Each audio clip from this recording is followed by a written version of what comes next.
This is Danny Michael, Associate Curator of the Buffalo Bill Center of the West Cody Firearms Museum, which hosts a wide array of Wild West weaponry, artifacts, and relics. Today he's joining us to break down just a few of the details and objects found in the world of Red Dead Redemption 2.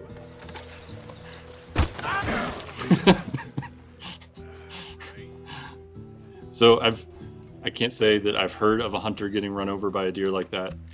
It would be really painful. Deer antlers can be quite sharp.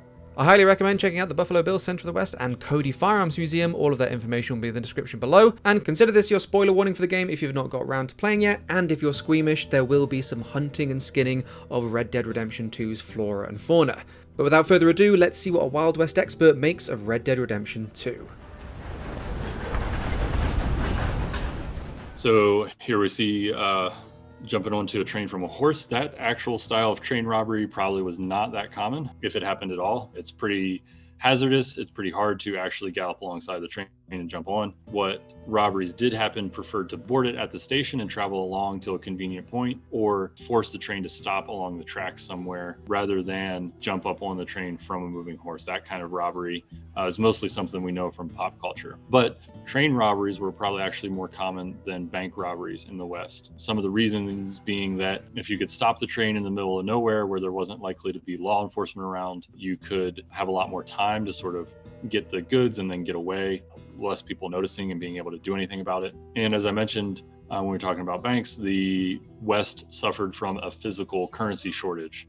So train cars and shipments of freshly minted coins from like the San Francisco or Denver mints would be really, really lucrative targets that would have been traveling by train.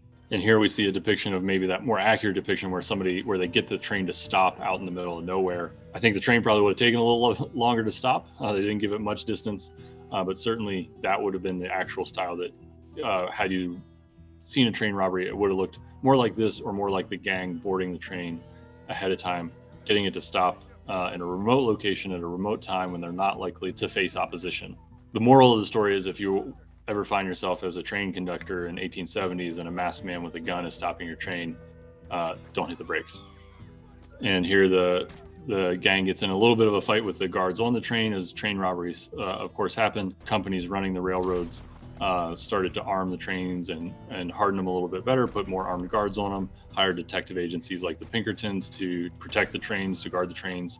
And it was sort of this ebb and flow as robberies became more common. The train companies tried to put more preventative measures in place.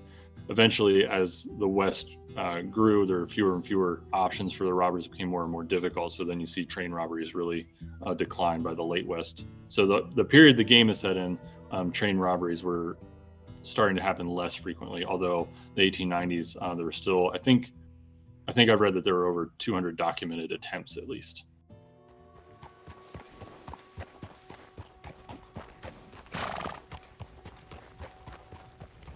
So we're seeing this town that is obviously in crisis from a cholera outbreak. Cholera was a pretty serious disease in the Old West, and it could really devastate a community, especially before they fully understood how transmitted and what steps to take to mitigate how it might spread. So, and obviously in what would be a very frontier town, it's small, most everything's still wood structures, and a small community like this, if cholera started to spread, could spread very quickly and impact a big portion of the town.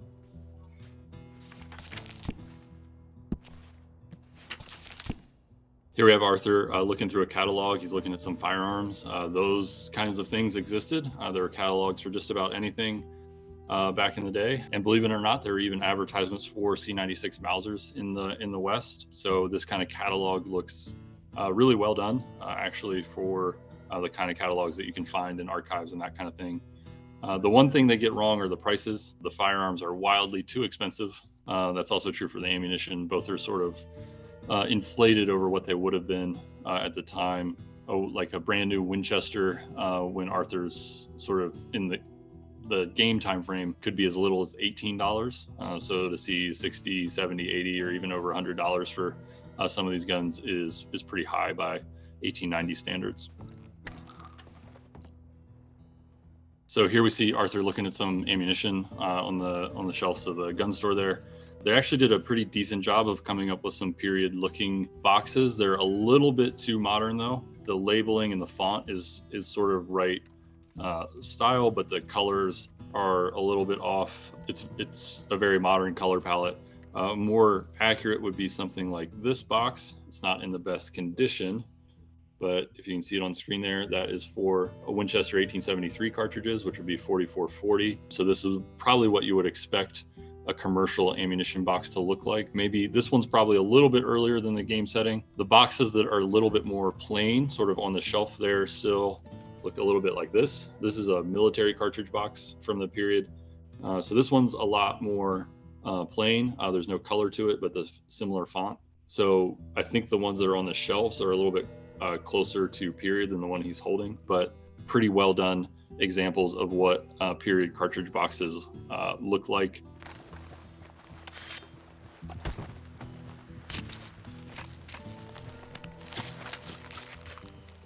So here we see him skinning the elk, which is a pretty big job. I've actually hunted some myself, and I skinned an elk in the field, and it's a lot of work.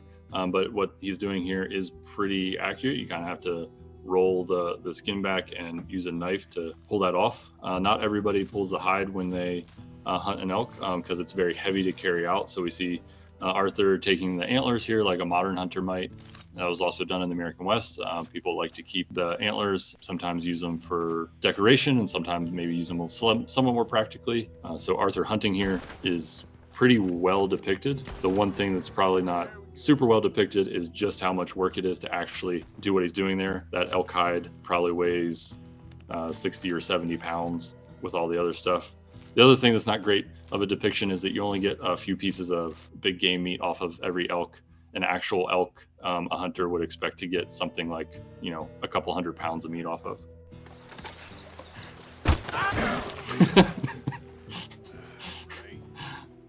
So I can't say that I've heard of a hunter getting run over by a deer like that.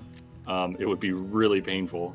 Deer antlers can be quite sharp, but that is something to remember. Back in the 1890s, just as today, animals in the West are wild, and they will mostly run away from you because they don't like humans that much. But if you force them to, and they're feeling, if you corner them or threaten them, they can fight back. So Arthur here hunting that deer in a little bit more classic scene rather than riding up to it, sort of stalking up in the grass and taking what's called a broadside shot on the deer, hitting it near the shoulder. Pretty typical scene both in the American West for a hunter and in modern day. Of course, back in the Old West, I talked about him skinning the elk a little bit. Here he's skinning the deer hide, that buckskin, and those elk hides were used pretty practically. So they're kept probably more often in the Old West than they were kept today, but still a lot of stuff to carry back on his horse here. So when he skins the deer, the one thing the game doesn't depict is that when he skins the deer, it's just to assume that he sort of gutted the carcass. If he was actually taking good care of that meat, he would have fully gutted it, but obviously that's not something they probably really want to show in video game. They have to make it a little bit more simplified for harvesting an animal like that. Even today, people tend to take mostly the meat, maybe leave the hide, take the antlers. So what he's depicted doing here is a realistic scenario for the Old West as it is actually for the modern West, really. Gotcha. Easy. So here we see Arthur chasing down a bison and actually roping it. I'm not aware that was done much. Maybe somebody tried it in the West. What's really interesting about this clip is the game is set in the late 1890s. And at this point in the U.S., there's less than 1,000 bison in 1899. So the fact that you can hunt them in game is a little bit of an anachronism. That probably wasn't possible. There probably wasn't very much hunting opportunity for bison at this point. They had been overhunted for most of the 19th century and especially into the second half of the 19th century. So by the 1870s is really when you start to see the decline of the big bison herds. And by the 1880s, the numbers had dropped off really sharply, so that by the 1890s, it would have been pretty unheard of to even see a bison in the West. But Arthur here does encounter one and attempts to rope it.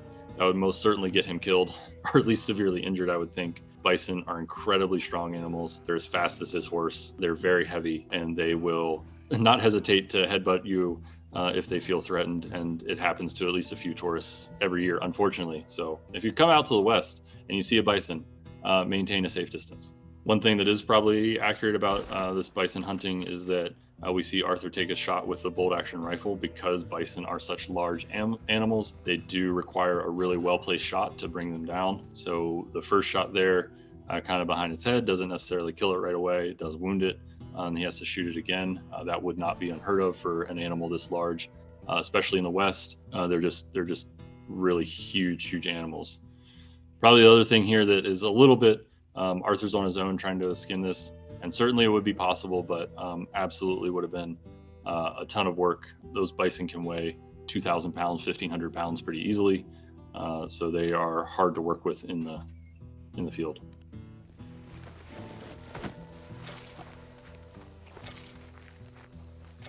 Stupid pal!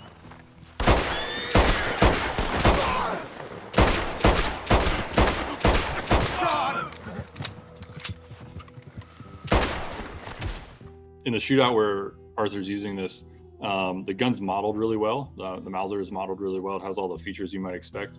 And you can see Arthur aim down the sights. The sights on these pistols are actually graduated out really far. They're really ambitious. So this one is graduated out to 1,000 meters. The pistol cartridges it's firing would certainly not go that be effective at that range, but they are graduated that far. But the animations you see, his reloads and all those things are very accurate for how the gun is manipulated.